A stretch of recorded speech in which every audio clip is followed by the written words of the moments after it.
Did she make you wait to sleep with her before marriage? Absolutely. Wow.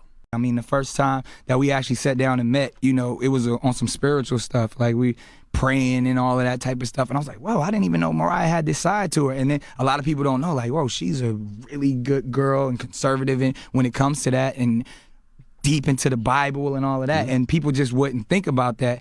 After I was broken, I received a blessing. The trouble and trauma I endured was not only emotional, it was spiritual as well. As such, I sought healing for my soul. I knew I had to revive and recommit to my relationship with God. I'm eternally grateful to have met my pastor, Bishop Clarence Keaton, when I did. I met him through Tots. We used to attend church together at True Worship Church Worldwide Ministries, right across from the Louis Pinkhouse's projects in East New York.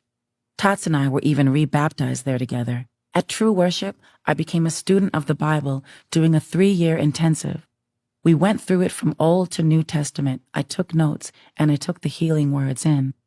I would have security provided by the church, and the congregation would respect my privacy. The bishop saw to it. I found community in the church and family in my bishop, who treated me like a daughter.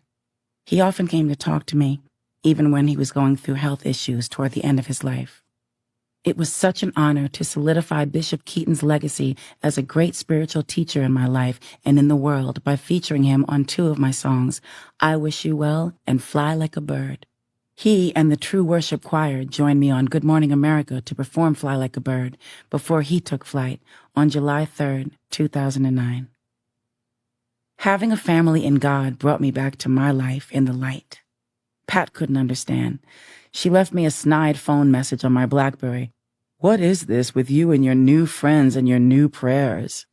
None of my biological family understood what it meant to care so much about God, but I had to. Returning to God was the only way I made it out of all my trips to hell. Recently in Glamour, they asked you in their upcoming issue what advice you'd have to offer, young celebrities going through any hardship. And you said they should always know spiritually where they are.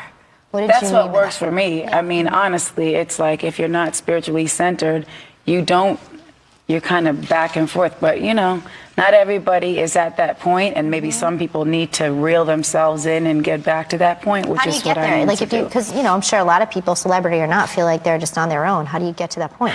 And that is true. This is a tough subject to discuss because everybody has such strong views on it. What is working for you? Yeah. What works for me? Prayer works for me. Okay. Reading the Bible does work for me because knowledge is power, and Absolutely. I believe that it's there for a reason. And I'm not to say I'm like this, you can't talk to me because I'm so holy. No, that's not what I'm trying to say. I'm just saying, to me, being spiritually centered is always going to work because there is a God who has given me the gift to be able to sing. I think when you have been given a gift like music, it's so powerful and incredible that you just cannot deny that you're being given something from somewhere, especially as a songwriter.